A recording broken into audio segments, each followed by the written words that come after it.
Olá pessoal, me chamo Luciano Ganho, estamos aqui na nossa quinta aula sobre teoria geral dos recursos, agora para falar um pouquinho da classificação dos recursos. Então percebam, a gente tem diferentes critérios que a gente pode utilizar para classificar os diferentes recursos previstos no nosso sistema, e de acordo com o critério que a gente use, a gente vai ter uma classificação ou outra.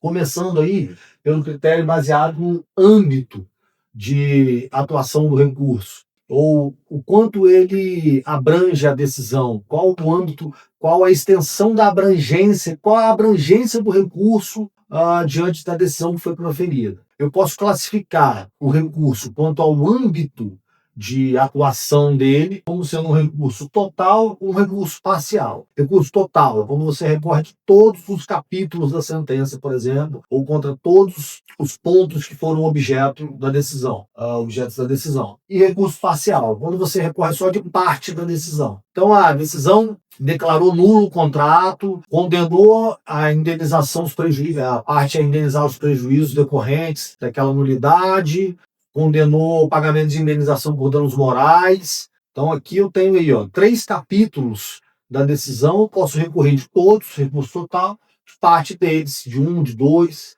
recurso parcial, quanto ao âmbito de atuação em relação à decisão que foi proferida. Depois eu posso classificar também quanto ao momento da sua interposição. E aí o recurso ele pode ser independente ou adesivo. Independente é quando eu interponho o meu recurso de forma principal ali, dentro do prazo recursal que eu tenho. Então, saiu a sentença, fui intimado, houve sucumbência da minha parte, vou e recorro dentro dos 15 dias. O recurso adesivo já é diferente. O recurso adesivo é aquele recurso que adere a um recurso principal ou independente. Então, quando eu tenho um recurso adesivo, é porque houve um recurso da parte contrária. Recurso adesivo é cabível no caso de sucumbência recíproca. Ou seja, tem vários capítulos, ou tem um capítulo que pode ser dado em parte para uma parte e parte para outra. Né? Por exemplo, dano moral, tem 10 mil, eram 50. Certo? Então, as duas partes podem recorrer. Nulidade do contrato e danos materiais. Só houve a nulidade, não houve indenização por danos. Sucumbência recíproca. Então, a parte que ganhou a nulidade perdeu na indenização, e a parte que perdeu na nulidade ganhou na indenização. Então, as duas partes podem recorrer. Se elas não interpuserem os dois recursos independentes ou principais, elas podem interpor um recurso adesivo diante de um recurso independente ou principal.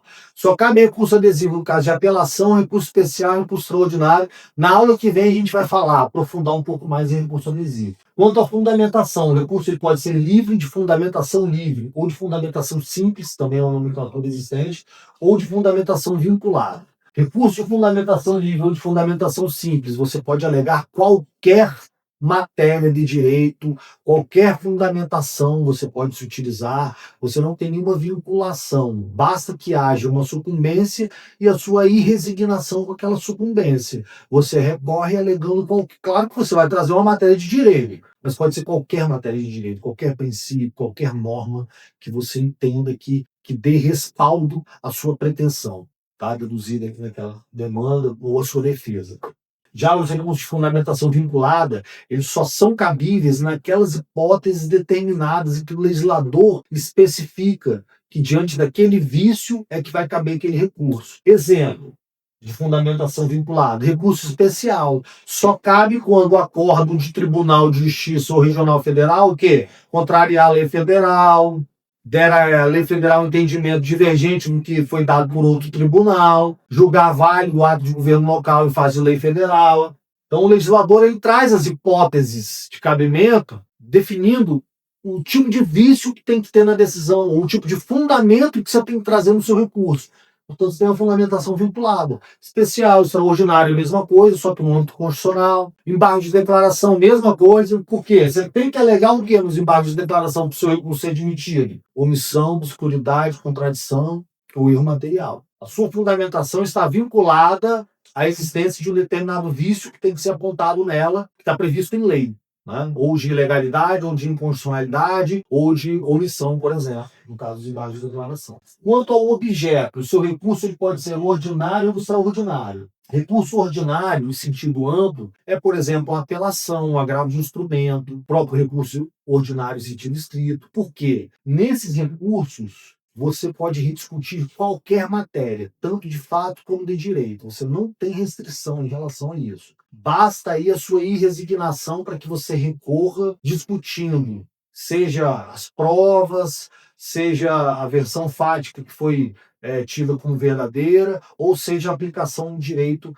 no caso em concreto. Já no recurso extraordinário, os recursos extraordinários em sentido amplo, você só pode discutir o quê? Matéria de direito. Então, você só pode discutir recurso extraordinário violação à lei ou à Constituição. Por quê? Porque o recurso extraordinário ele não se presta à revisão da justiça do caso. Ele se presta a correta aplicação do direito ao caso em concreto. Então não se rediscute mais provas, tanto é que a gente tem a súmula 7 do STJ, 279 do STF, que não se revisa fatos nesses recursos extraordinários em sentido amplo, né? Nessas cortes do STJ, no STF, no recurso extraordinário, no recurso especial, não se revisam fatos, apenas teses jurídicas. Por quê? Porque são recursos extraordinários, em sentido amplo, né? Que tange um objeto. Esses recursos só podem ter como objeto questão de direito. Por fim, quanto aos efeitos, o recurso pode ser